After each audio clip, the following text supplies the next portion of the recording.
Well, thank you for that forecast, Emily. We are still out here at the Lock-in Dam, just noticing that right now we're kind of in a lighter patch of that rainfall, but definitely have seen some moderate to heavy rainfall while I've been out here today. Thankfully, we're not seeing any flood concerns from the Savannah River, at least at this point here in Augusta. River levels are forecasted to rise about 6 more feet in between now and Thursday night, but it will still stay below that action flood stage, which is the lowest flood stage possible for rivers. As we go a little bit further downstream, though, about an hour and a half, closer to Screven, Allendale County, they do have a flood warning along the Burton's Ferry section of the Savannah River, as they are also forecasted to see that river rising about an additional 5 feet, it looks like, between now and Thursday, but they should be able to stay out of that flood stage action and minor, which are some of the lowest flood levels again. And then for the Ogeechee River at Midville, they're expecting that river, that portion of the river, to get up to flood levels, at least the action to maybe even minor flood stage by Thursday, as it rises about an additional 1 to 2 feet. So thankfully here in Augusta, we've seen about an inch and a half of rainfall here in this portion of Augusta near the Lock-in Dam, but just haven't seen enough rainfall for us to see widespread flooding issues. As Emily just mentioned, though, we do see those flash flood warnings getting a little bit closer towards Richmond County, Aiken County now. So we'll continue to monitor that rain threat through this evening. Looks to be a drier Wednesday at this time, and still looking later in the week to see what Debby does. Harding along the Savannah River for us. Mikel, we appreciate that. We're going to keep an eye on those water levels as the rain continues falling. Thanks, guys, for the update there. As far as looking at the current picture right now of Debby, still pushing up through southern Georgia, so really hasn't made that much movement today. Right now near Brunswick, South Carolina, a really strong feeder band pushing into Charleston right now, and they actually have an observed tornado there right now. I see a white polygon, so we do not like to see that. Have had a number of tornado warnings down along the coast, including my hometown of Beaufort. I've been calling my mom every hour. So unfortunately, they are dealing with some severe weather across the coast this evening, but for us, we've just seen a few flash flood warnings and flood advisories issued in between Screven and Jenkins County, and also right now Allendale County. You guys are underneath a flood advisory, possibly picking up already 4.5 inches of rainfall in some of those locations. Here in the middle and northern part of the CSRA, we've seen some light to moderate rainfall through tonight, but nothing like what they have seen along the coast so far for this evening and what they do expect to come along the coast. As far as looking at that first alert weather day, we do have that in effect through Wednesday morning, so we are looking out for numerous flood reports starting as soon as tonight going through tomorrow.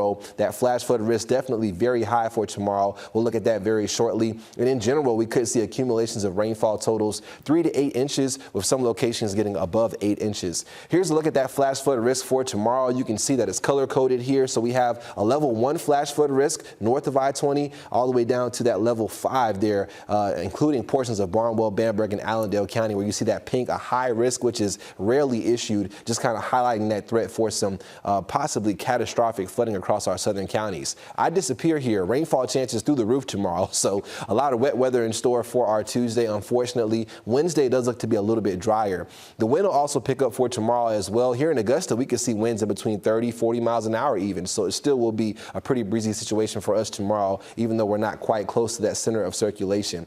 But here's a forecast look at Debby's track. The latest update here coming out at 11 p.m. It does keep it off the coast as we head towards Wednesday, but still some uncertainty in between Wednesday and Thursday, how far east or west that center will be, and that will have big impacts on those rainfall amounts. The question, why haven't we been seeing this system moving faster? Just not seeing much to steer it right now. So we have a weak upper level ridge building into our west. The trough that we saw a little bit further south through this weekend has retreated further north. So nothing to really pick the system up and carry it quickly off to the north. And these winds are kind of working against it right now, slowing down that forward motion. We do have a flood watching effect across all these counties here shaded in green. So again, we're watching out for any reports of flash flooding in any of those counties possible, with grounds already saturated. And thankfully, only one county underneath a tropical storm warning, so that threat for tropical storm force winds should be limited. But today, this system only moving a little bit over 130 miles, and that's if you look at a straight shot. You can see that path does have some jogs to the left and right here, but overall, just a very slow-moving system that we're dealing with. And as we continue into tonight, it looks like some of that rainfall could really pick up in intensity across our southern counties. Not quite sure how far inland some of this heavy rainfall does make it. I think this model is pretty aggressive with bringing that heavy rainfall rainfall as far north as I-20, but definitely not saying that's out of the realm of possibility. And then through tomorrow, we do keep things pretty wet for our Tuesday. Getting into Wednesday, you can see this model does push that system a little bit further off the coast, but check out what happens going into our Thursday. And here is where the uncertainty lies, as this system, Debby, could push back inland as possibly a stronger tropical storm and still bring us some impacts into our Thursday. So that first alert weather day right now does go through Wednesday morning, but could be extended a little bit further depending on the ultimate track of this system. Mikel, thanks. Taking a look outside here in North Augusta, very tropical look tonight. You can see some low-hanging clouds. Me and Richard were talking about how the city lights are just kind of bouncing off the clouds tonight, so a very ominous look over the city. We did only rise 3 degrees for the air temperature today, and we finished off at 76, so definitely nowhere near a summer day. Not complaining about that. Picked up around an inch of rainfall, it looks like, at the airport, maybe a little bit more before they started actually taking on some of those rainfall accumulations for today as far as measuring those, but I do think we got over an inch between last night and about now. But as far as looking at our first alert weather day through tonight, still in effect for the counties here highlighted in red. So we're still watching out for flooding issues, already seeing flooded roadways, especially in our southern counties. Gusty winds as well, around 30 miles an hour for the most part, still enough to bring down some trees with these saturated soils, and already probably some weakened trees as well from previous storms. As far as looking at any warnings in effect, still have this one flash flood warning through midnight tonight. So we are still watching out for some impacts here, life-threatening possibly, in that green shaded area, which is already seeing anywhere upwards of 4 or 5 inches of rainfall plus over the past 24 to 36 hours. As far as watches, we do still have a flood watch in effect for our Georgia counties through at least tomorrow morning, and then Friday morning that watch for our South Carolina counties does go through 8 a.m. So still looking at some flooding impacts possible for our South Carolina counties even into Thursday. By Friday, though, I'd imagine that system is finally off to the north and away from here. But currently still dealing with impacts from Debby. It has not strengthened as it has emerged over the open waters of the Atlantic. So right now, still at 40 miles an hour. It has picked up a little bit forward movement with 5 miles an hour versus 3 in that last update. But outside of that, not really seeing much in the way of that picking up speed here. But a tornado watch off the coast of North Carolina and also the upper portion of South Carolina. For us, still dealing with some of those intense rain bands across our southern and eastern counties right now. So a closer look at that, you can see the flash flood warnings overlaid here with some of that moderate to even heavier rainfall, where you see those oranges popping up in between Barnwell, Bamberg, Allendale, continuing into Screven, and even portions of Burke County. So that's where that flood threat and that greatest threat for any more issues tonight would lie. Over the past 48 hours here in Augusta, picking up a little bit over an inch, close to an inch and a half of rainfall. A lot of that happening today, but you can see down there in Screven County, Allendale County, rainfall totals closer to 10 inches. And then also along the coast of South Carolina in between Beaufort and Charleston, possibly over a foot of rainfall that has fallen from Debby. So Debby will continue off the coast through at least tomorrow morning, and then by tomorrow afternoon, hopefully we do see that start to make that push back towards land. By Thursday, we're looking at this somewhere near the South Carolina and North Carolina border, and we'll see conditions start to improve by Thursday night as this system does finally start to pull away. Still seeing upper level ridge, though, really slowing down that motion right now. So today, honestly, has been some of the slowest movement that Debby has had during its life cycle. As far as looking at the flash flood risk going through this week, we do keep that around as we head through the next few days. So in particular, Thursday looks to be our next possibly impact day, but it looks to be more of an impact for our eastern counties. So not so much here in Augusta and Georgia. As we continue through tonight and into tomorrow, tomorrow's going to be a cloudy and breezier day. We'll still see some winds gusting near and over 30 miles an hour for tomorrow, and a possibility of a stray shower is still out there for sure on the backside of Debby. As we head towards Thursday, you can see that this system does slowly begin to work its way back towards the region, and that's when we'll see the return of possibly some flooding issues for our eastern counties, and we have put out that first alert for that reason. As we head towards the weekend, though, conditions do start to improve. Thank you, Mikel. Warnings are going. That's right, Richard. This storm definitely has a pretty wide scope, and you just really described that really well. As far as looking at Debby right now here on infrared satellite, still approaching the coastline of South Carolina and likely going to make landfall here relatively soon, sometime overnight heading into our Thursday morning. If not, maybe closer to about midnight. As we look at the path of Debby, that cone of uncertainty a lot skinnier now, so pretty good confidence at least where the center of this storm is headed, but have to remember that impacts will be felt outside of the center of circulation. That's why we still have some concerns about impacts from Debby on on the backside of this system. And as it does continue through North Carolina tomorrow into tomorrow night, then we'll finally see it get picked up by the jet stream. And by Friday night, it could be somewhere near New York possibly. So definitely going to pick up forward motion, currently moving at about 3 miles an hour. So a very slow moving system still here. But as Richard mentioned, up there in Wilmington, North Carolina, a slew of flash flood warnings. You can see some pops of lightning here and just a really solid rain shield on the northern and eastern side of the system, but a very lopsided system. A lot of dry air has begun to work into it. It's kind of eating away at the structure of the system. But across our area, we're mostly dry for tonight and have been for a few hours now. Still looking at flood warnings, though, that include Allendale, Screven County, and Jenkins County overnight into the overnight hours of our Thursday. So still some concerns there if we do see any rainfall develop in the pre-dawn hours for some flash flooding issues. As far as rainfall totals, you can definitely see that our southern counties have not been spared from this rain event with Debby. Looking at widespread swaths of over half a foot of rainfall that has likely fallen in the past 72 hours. And with this slight risk out from the Weather Prediction Center tomorrow, that's why we have went ahead and issued a first alert just out of an abundance of caution. It's not a first alert weather day, so not guaranteeing really bad weather tomorrow for everyone. But if any of these counties here do see half an inch to even an inch of rainfall, that could be very problematic because of the amount of rainfall we have seen, especially in those southern and eastern counties where you saw some of those really high rainfall totals over the past 72 hours. Also still have flood watches in effect through Friday morning. So still the Weather Prediction Center, all of our government weather agencies on board with that potential for more flooding issues as we head into tomorrow. I will say that the latest model trends do start to favor at least not quite as intense of rainfall across the area for our eastern and southern counties going through our day tomorrow. This is the most aggressive model that I've seen in terms of bringing a lot of rainfall through. This one kind of favors rainfall moving through late tomorrow night on the backside as that system finally begins to pull away heading into our Friday. But outside of that, those impacts look to be somewhat limited to just our eastern counties along the Savannah River and our southern counties. But over the next 7 days, rainfall totals could again range anywhere from about half an inch to an inch and a half as there's not a lot of rainfall expected here in the coming days, especially going through the weekend. And there's a look at the flash flood risk here for the next 5 days. Now, after we get through what's going to be a relatively below average stretch of temperatures here, looking breezy tomorrow as well. I do want to point that out as first, but want to mention that as we head towards Friday, it's going to be really hot once again. So we're looking at heat index values getting over 100 as we finish off the work week by our Friday. Saturday also looking equally as hot. So the heat does crank back up once Debby passes. And again, that first alert in effect for tomorrow. Mikel, thank you.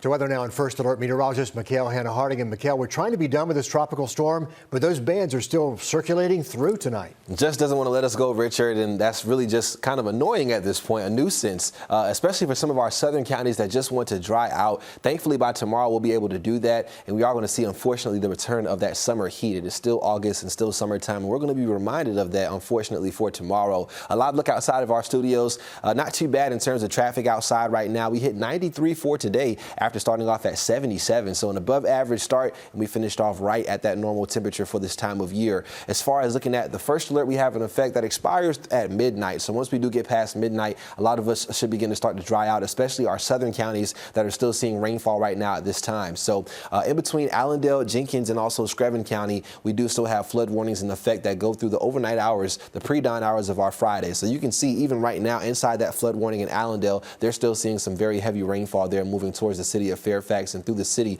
of Allendale itself. As far as looking further west in Washington County, Sandersville, you guys just seeing a pretty good downpour popping up on the east side of town, and also looking at some light to moderate rainfall falling through portions of Burke County at this time. Expanding the view and getting back at a look at Debby, 30-mile-per-hour winds here, moving at 26 miles an hour. So remember, at one point last night, it was only moving at about 3-4 miles an hour, but this is really starting to pick up that speed, and thankfully, even North Carolina can start to say goodbye. As you saw earlier in our newscast, they saw a lot of tornadoes and flooding there. But as far as getting past Debby, we're going to see the heat return for tomorrow, and Debby will be no longer an issue for us, as by tomorrow afternoon, it could be as far north as way up in the upstate part of New York. So Debby definitely getting out of here finally. We'll be able to say goodbye to that storm. And then tomorrow looks to be a lot drier, just hotter, as we'll see high temperatures in the mid to upper 90s. A low chance of a stray shower or a storm, but it looks to be relatively dry for tomorrow. As we get into our Saturday, definitely another hot day, but a little bit of a better chance to see some rain relief out there, but still rainfall chances somewhat isolated for our Saturday. As far as the heat index, that's going to be the new weather story for tomorrow. By midday, we'll see these heat index values close to 100 across the area, and then you can see what happens moving past midday. We're looking at some consecutive hours of intense heat tomorrow, so you're doing to limit your time outdoors and stay hydrated, those typical safety precautions that we put in place during the summertime. And as we head back towards Saturday, still looking at some really intense heat out there, even for your Saturday afternoon. So unfortunately, we get rid of the cloud cover and the rainfall. The temperatures do go back up. As we head towards next week, especially Sunday and the Monday, some better rainfall chances do return. Mikel, thanks. See with this storm is that it is a slow mover, unfortunately. But before we do get into some of the just not so good news about the weather, let's take a minute to look at some of these pictures that we got submitted earlier this evening of rainbows across the area. So almost like the calm before the storm, or just a reminder for some of us of that promise after rain. This is from Ari Parker from Warrenton, Georgia. So Miss Ari, thank you for submitting this picture to us. A beautiful picture of a double rainbow that you can see there, also faintly above that solid rainbow right there. We also got a picture from Tom Sorrells of Evans, Georgia, of a rainbow as well from earlier this evening. So just a moment to look at some of those more nicer pictures, the nicer side of what has been a pretty stormy day for some and a wet day for others. That's right. It's going to be a wet one across the southeast, courtesy of this cold front first, and then we are going to see that tropical moisture arriving a little bit later into our weekend. Still tracking a few showers and storms starting to pop up in western Georgia right now. Across the CSRA in general, we are mostly dry, but as we do just take a look a little bit closer back towards western Georgia, you can see some of these storms here as I move out of the way, just starting to move into frame. So we'll watch that through tonight. Maybe a stray shower or storm possible through this evening, but those rainfall chances pretty slim tonight into tomorrow morning. So if you have any plans for the rest of tonight, I'd imagine we do stay dry until a lot of us do get back home. As far as temperatures tomorrow morning, mid to upper 70s, so it'll be a mild and muggy start for your Saturday. Nothing too out of the normal there, though, for this time of year. As far as your weekend forecast, though, it is looking like a wet one out there for your Saturday and Sunday. And we do have a first alert in effect for our Saturday with those temperatures around 90 for tomorrow and Sunday. As far as looking at your severe outlook tomorrow, there is a level 1 marginal risk across the area. Not concerned about tornadoes. Mainly damaging winds will be the main concern with any strong storms that we do see. There is a flood risk as well that is a little bit more elevated, and then we also have to look out for maybe a few isolated hail reports as well. Looking at that flash flood risk for tomorrow and also the next 5 days, actually, we do have that slight risk coming in for our Saturday and Sunday as well. Portions of the area are still under that slight risk. By Monday, it comes down to a marginal risk, and then Tuesday, we should start to see those conditions slowly improving. As far as talking about the tropics, we are tracking a tropical system out there. Still, we have some time until we get towards the peak of the hurricane season, which isn't typically until the middle of September. So still a lot of the season left to go. The next name on the storm name list would be Debby. Right now, we're just calling it potential tropical cyclone number 4. So let's take a look at that. Still moving over Cuba right now. Once this does reemerge into the Gulf of Mexico, it'll have an opportunity to strengthen into a tropical system. Could become a strong tropical storm here just on the border of a Category 1 hurricane as it approaches the Big Bend area of Florida, just west of Jacksonville by sometime possibly Monday morning. This forecast is subject to change, and of course with the cone of uncertainty, this only accounts for the center of circulation, so impacts will be felt outside of the cone. And as we get towards Monday and Tuesday, that's when we start to have to watch this a lot closer, and the center of this storm could be as far west as the edge of this cone. So still a lot of uncertainty as we head through this weekend, and going to be important to keep up with the forecast. We do have some tropical alerts across southern Florida right now, so impacts imminent there in the next 24 to 48 hours. As far as wind speeds here locally, our chance of seeing tropical storm force winds does look to be relatively low right now through the middle of next week. So it doesn't look to be a really big wind threat for us at this time, more of a rain threat across the area. As we head into tomorrow, though, we are going to see our rainfall chances increase because of the presence of that front mainly. As we head into our Sunday, that's when we start to see a little bit more of that tropical moisture working into the area. And especially by our Monday, you'll notice here that feature starting to appear along the coast of South Carolina and Georgia. Some of the heaviest rainfall right now could be along some of our southern counties, depending on the ultimate track of this system. But a little shift to the west will change our forecast a lot. So be sure to keep it here for updates as we head through this weekend. Will do, Mikel. Thanks for the update there.